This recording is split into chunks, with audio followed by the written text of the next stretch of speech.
E o ritmo na menopausa, né? Então, agora estamos dando um salto, saímos da adolescência, a grande transformação, e vamos para outra transformação, que é a menopausa. Como é que é a ritmicidade circadiana na menopausa? Então, se eu olho isso aqui eu estou olhando, né, exatamente, né, a fase da puberdade, né, a pré-menopausa, a perimenopausa e o pós-menopausa. Aqui eu tenho, né, o tempo e aqui eu tenho níveis de vários hormônios.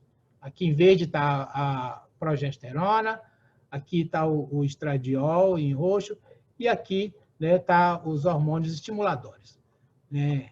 E aí o que eu tenho, né? No início aqui eu estou tendo o amadurecimento, então aqui é a produção do estradiol e a progesterona. Então aqui ela vai crescendo gradualmente, ela se mantém muito elevada, né, aqui durante a fase, né, pré-menopausa, então essa aqui é a fase fértil, né, da mulher, e depois ela vai caindo drasticamente.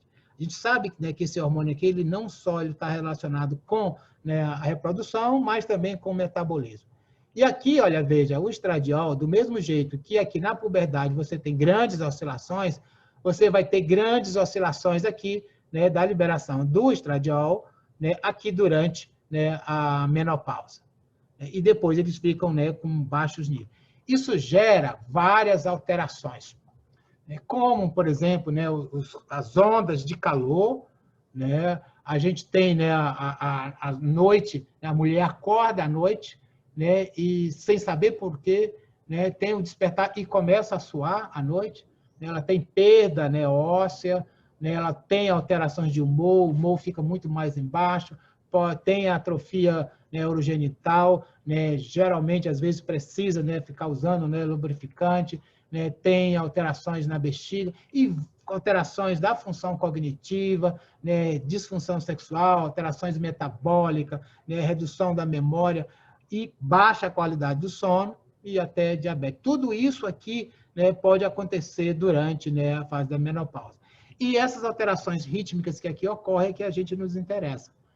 Então, se eu for olhar, olha a melatonina, né, como é que ela é. Então, essa aqui é a melatonina do nível de um indivíduo jovem, né? Aqui já é de um adulto, e aqui durante, né, a fase da menopausa já cai bastante, né, os níveis de melatonina. Isso aqui seria, né, a fase, né, da melatonina, quando a criança nasce, vai aumentando e depois vai caindo drasticamente, e principalmente na fase, né, da menopausa. Então, eu já sei que durante, né, a menopausa, eu tenho uma redução nos níveis de produção de melatonina, ou seja, na amplitude, e também na duração da fase. Eu produzo menos, não só em quantidade, né, mas também, né, eu estou produzindo, né, menos melatonina. Né? Então, tem uma menor capacidade de ritmicidade. E aí, o que a gente observa claramente é que na menopausa, a gente tem uma interação temporal entre a redução de estrógeno, progesterona, testosterona, né, e de outros hormônios, o próprio hormônio de crescimento, tal, etc., e a melatonina. Então, isso é importante.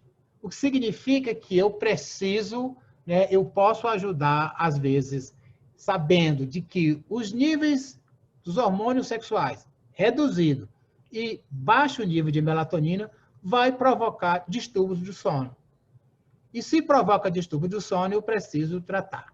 Né? Então, eu tenho, né, a níveis baixos de hormônios sexuais e melatonina, qualidade de sono ruim.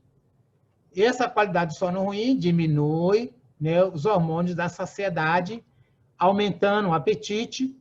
Esse aumento do apetite aumenta os sintomas da menopausa e ganho de peso. Por outro lado, baixa qualidade do sono, né, eu tenho um aumento do hormônio de fome, né, eu tenho uma diminuição do metabolismo, aumenta os sintomas da menopausa e ganho de peso. Veja que interessante, embora você tenha uma diminuição, você tem os calorões, mas você tem diminuição de metabolismo, porque fica perturbado. Isso aumenta os sintomas e o ganho de peso. Isso tudo, esses sintomas da menopausa, muitos deles, boa parte deles, são à noite. Prejudica mais ainda o sono. Aumento de peso prejudica mais ainda o sono. Então, eu preciso melhorar essa qualidade do sono. Então, a gente tem discutido isso claramente, né, e tem vários trabalhos mostrando a eficácia disso, que não só a gente tem que avaliar, né, a mulher durante a menopausa, não só pela redução dos níveis dos hormônios sexuais e fazer a reposição disso quando é necessário, mas também a gente fazer a reposição da melatonina. Então, hoje a gente sabe que a melatonina, né, tem, né, um papel importante, né, de ser utilizado durante a menopausa para regular quando você tem, né, alteração, né, do sono. Então, na menopausa, o que é que a gente precisa orientar? Né? Na verdade, né, é estimular, né, a qualidade do sono. Ou seja, dormir no ambiente propício, o ambiente que você está acostumado, né, ou que você está acostumada, no caso nós estamos falando das mulheres em fase de menopausa, né? Então, ou seja, o ambiente ele tem que ser um ambiente, né, aqui no caso é só a ilustração, né, de um ambiente indígena, que aqui no caso eles dormem num ambiente coletivo, né, sem problema nenhum, esse é um ambiente natural. Deve ser um ambiente que tenha uma temperatura ideal, né, nem seja muito quente, nem seja muito frio, não tenha muito ruído, tal, e etc. Então, são as regras básicas, né, da higiene do sono. Então, isso, né, a gente coloca para a fase da menopausa.